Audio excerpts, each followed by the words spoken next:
Moving to this, law enforcement officials say more arrests are imminent in the case involving IEC Commissioner Dr. Nomsa Masuku.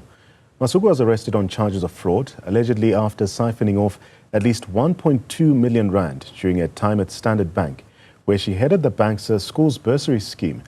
Now, investigations found that Masuku manipulated documents to award scholarships to friends and family instead of deserving applicants. Let's get a reaction on this story. We are joined now by our Jama-Ah leader, Ganief Hendricks. Good day, Mr. Hendricks, and a pleasure for having you on the program. What is your initial reaction to this arrest and also the charges against the IEC Deputy Chairperson, Nomsa Masuku? Thank you very much. My initial reaction was of shock because, as you know, she's a recently elected commissioner. And she hit the ground with great honors as we started to set up the National Results Center. And she kept all of us together, chaired many important meetings. As you know, there were a lot of issues that came up.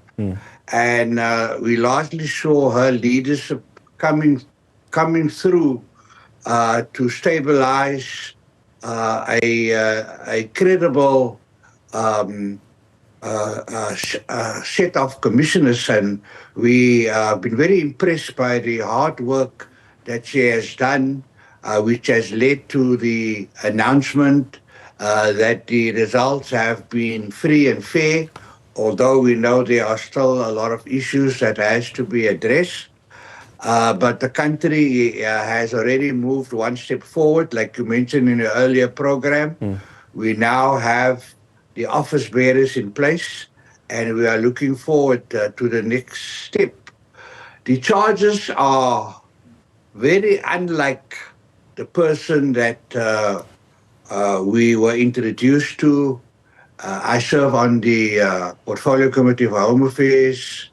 Parliament has briefed us very thoroughly on the election process. There was a lot of competition for the position, and she came out as one of the top candidates. And so it is very unlike what is now coming through via the SIU. And Ultima is disappointed that the SIU may not have been consulted in this process, because I think nowadays it's very important when you conclude a recruitment and selection process that nothing is left out. So it looks like as if the SIU was not consulted with regard to being on the short list. Also, I feel that there must be an opportunity for the SIU, especially such key positions, to intervene. And in this particular case, they could have said that there is an investigation underway, because I would imagine this matter must have started months ago, because the they normally take a long time before they actually lay charges. So that is my disappointment in that the SIU let the country down. They knew that we were on the verge of having our national elections, that the commissioner will play a very important role, and they should have alerted Parliament about the fact that they are investigating, in this case, one of the candidates. And then the selection panel and Parliament would have been more vigilant. And so it is very unlike her. So we are still giving her the benefit of the doubt, because she has done very well in her first weeks as a commissioner. Mr. Hendricks, you described Dr. Masuku as forming part of a team of what you refer to as some of the more credible commissioners. But how do you think these allegations against a senior IEC official will impact public trust in the IEC, especially as we approach the next election cycle? Look, I don't think we can blame the IEC. We have to blame Parliament. We have to blame the Portfolio Committee on Home Affairs. We have to blame the Minister. Parliament, the IEC has to respect the decisions of Parliament. And in this case, the buck stops with Parliament. You can't blame the IEC. They have welcomed a new commissioner, and like I said earlier on, she's done very well. And that's why I noticed from the press release of the IEC that they are also approaching this matter with caution. And as we know, a person is innocent until found guilty, but the Hawks would not easily go to the drastic step of arresting her.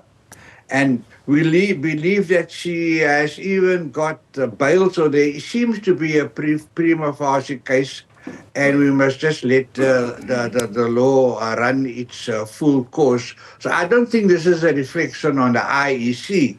It's a reflection on Parliament. So with this in mind, what are the potential political implications of this case for the IEC and its leadership, particularly concerning its ability to conduct free and fair elections? Look, you must understand that we haven't heard anything from the Hawks that she has done that would have had an impact on the elections. I don't think that that commissioners have any influence on the outcome of the results. For example, did she manipulate the results? People may say yes, but she's a good manipulator, judging from the comments of the Hawks, and that she could have exercised that, let's call it criminal intent, in her work as a IEC commissioner. There's no evidence of that.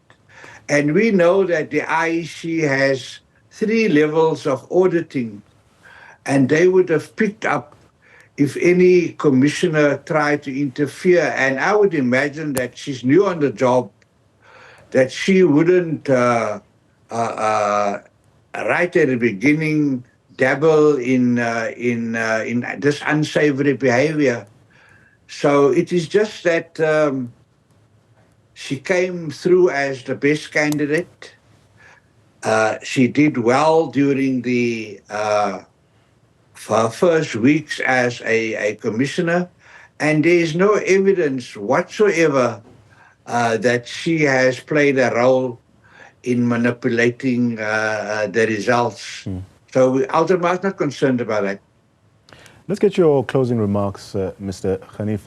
How important is it for the public to allow the legal process to unfold without really jumping to conclusions about Dr. Masuku's guilt or innocence? Look, I feel that, with the 500 complaints against the IEC at the moment, because of so many complaints, we need her to step down and defend her and use the time to defend herself, and that her continued membership as a commissioner will definitely harm the work of the IEC as it grapples with the challenges that it is now faced with. One must also not rule out that the sudden arrest may have to do something with the case that is now before the courts with regard to the IEC trying to overturn the results of the election. That cannot be ruled out. Let me thank you for your time. Ganief Hendricks speaking on the recent arrest of IEC Deputy Chairperson Nomsa Masuku, and saying there that she's still presumed innocent until proven guilty.